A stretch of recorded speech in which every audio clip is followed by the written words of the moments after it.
In this video, we'll take a close look at this 600-year-old oak tree.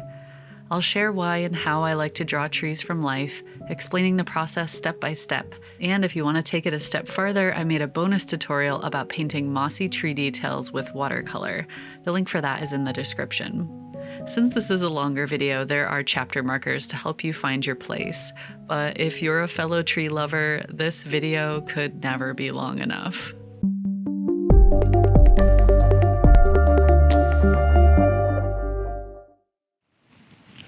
Hey, it's me, Sarah, and I'm in a 600-year-old oak tree. It's very quiet and warm in here. This is the Birnam Oak tree, also known as Macbeth's oak, made famous by, you guessed it, Shakespeare, and it's thought to be around 600 years old. Could be older, but she's absolutely beautiful. It's not uncommon for old oak trees to be hollow, but they can last for centuries, even when they're just almost completely hollow. And you can see most of her giant branches are held up by these stilts.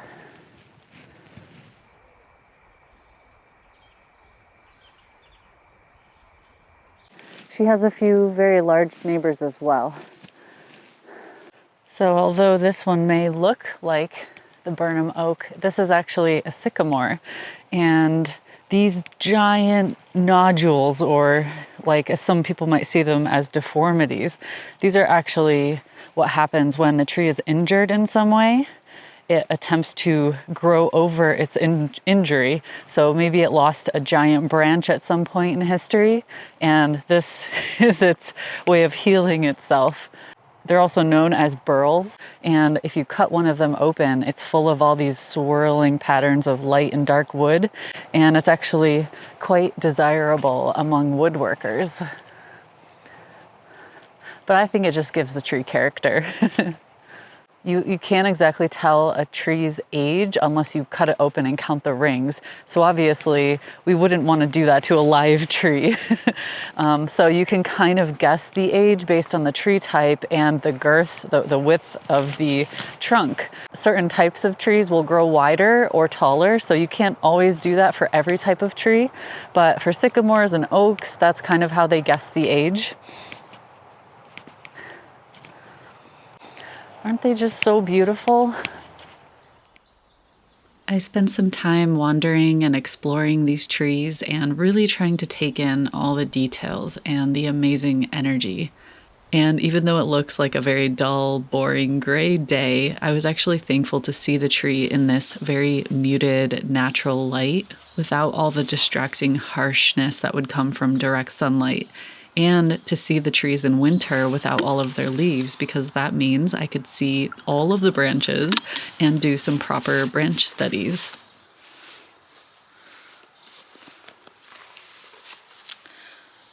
I literally only have one pencil and no sharpener, but it's okay. I'll make do. So when I start with a tree, I always think about the gesture first. So in this case, the tree has a lot of S-curves and like a ton of different twisty and windy branches, but the main part of the trunk is pretty solid. So if I can picture that as one solid form, it's actually wider than that, then I can start to place everything else. So if this is one big block, there's a bunch of these curves coming down into the ground around it. There's a big opening here.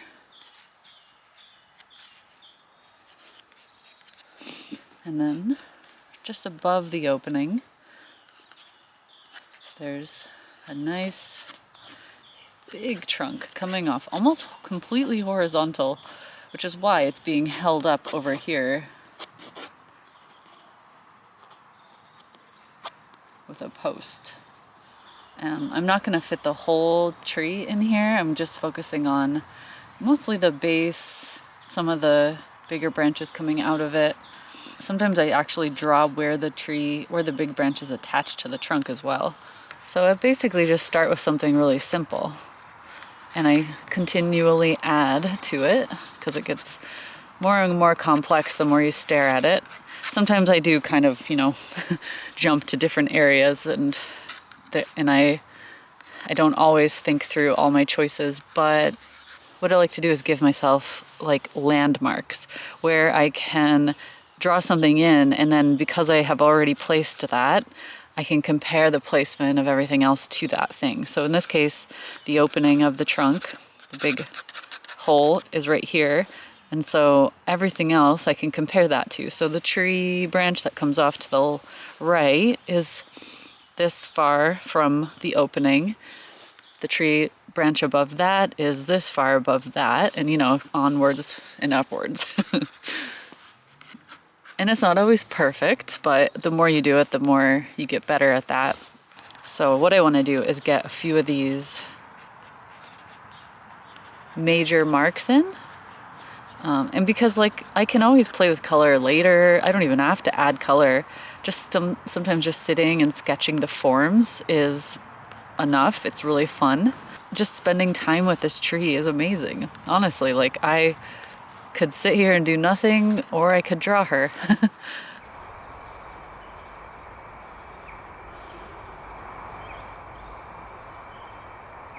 Having this little souvenir of my time with her I'll look back on this in 20 years and remember this feeling of meeting this beautiful old tree. So you can see some of my marks are much darker than others, and those are the ones that are those are my anchor points, my plotting out where the major shapes are. And some of the background elements will stay really light and just kind of fade off into the distance, or some of the less prominent things, the ones I'm not focusing on. So tree branches in the background, I'll just keep really light. I think I may take some color notes up here instead of coloring the tree in. I kind of like the idea of just having a few swatches, mixing a few things that I see. And that way I can look at this structure and my color notes and then make a painting out of it elsewhere on a bigger piece of paper or a canvas or something.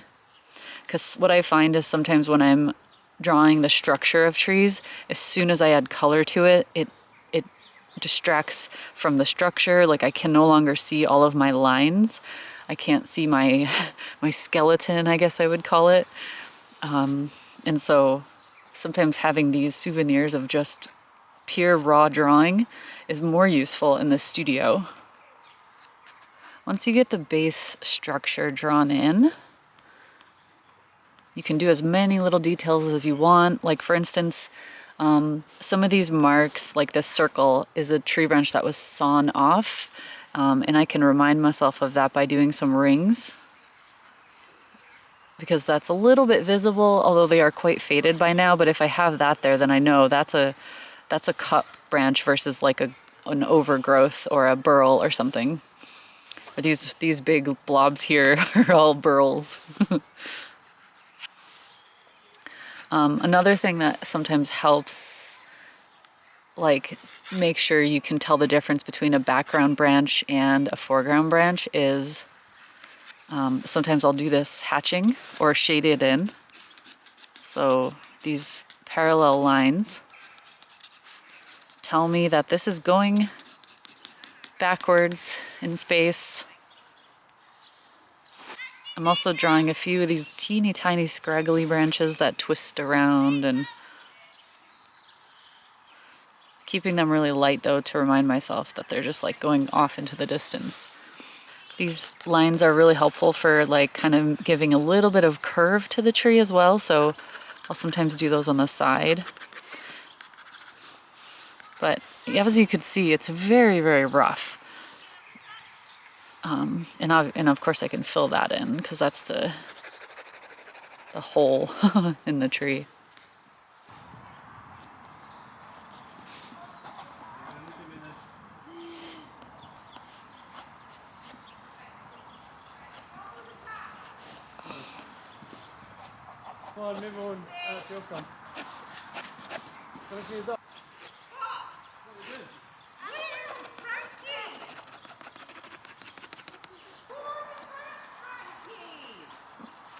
Basically, all of these scraggly, twisty branches up here, I'm not going to sit and copy them and place every single one. As long as I have these major branches in, I'm happy. And then like later when I get home, or just by having a few of them rendered now, I'll remember that there's tons of them because I mean they just go on forever.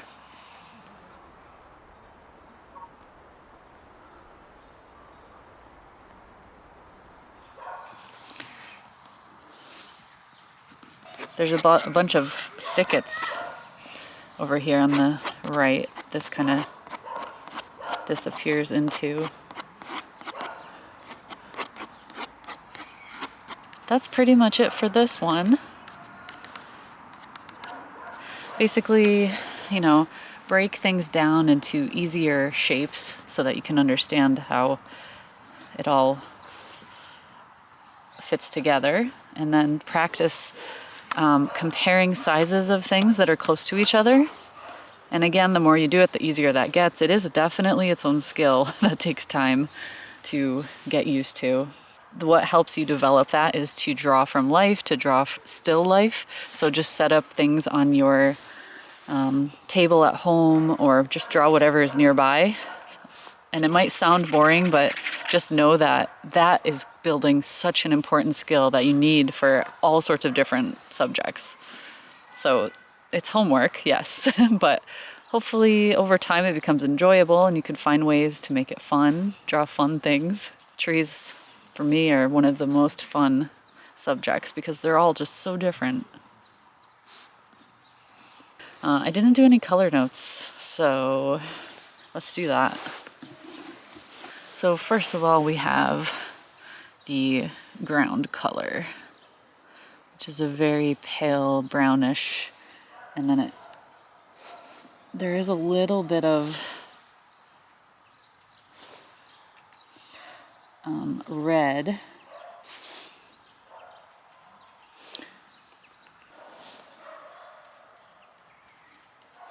The thickets have a beautiful yellow ochre color, maybe a little more orange. I'm squinting my eyes to see a lot of these colors. In places, the green is extremely vibrant. So like the highlights might be something like this, like a neon green almost. And I'm not even here in the daylight. But now we can mix some greens that are a little more neutral. So to make a neutral green, like an olivey green, I like to add red. Adding red is a complement of green, and it immediately kind of neutralizes or mutes the green. And there's also some bluish green happening, but not like a bright turquoise. It's like a deep, deep green. So I mixed helio turquoise, perylene green, and ultramarine for this. And then I added in a tiny bit of quinacridone burnt orange. Let's see what else. There's kind of a hazy pale blue. Some of the lichen that's growing on it is almost like a grayish blue, which I could also use in the shadows. So I'll just remind myself of that. I do have a tiny bit of white gouache on my palette, so I'm going to add that in because lichen has that like hazy pale. Oh God, dog running by frantically. Yeah, but very earthy, muted tones. Okay, let's take a final closer look. Virtual Sarah here, popping in real quick to remind you that I also have the bonus tutorial with some watercolor tips about painting mossy trees, and the link for that is in the description.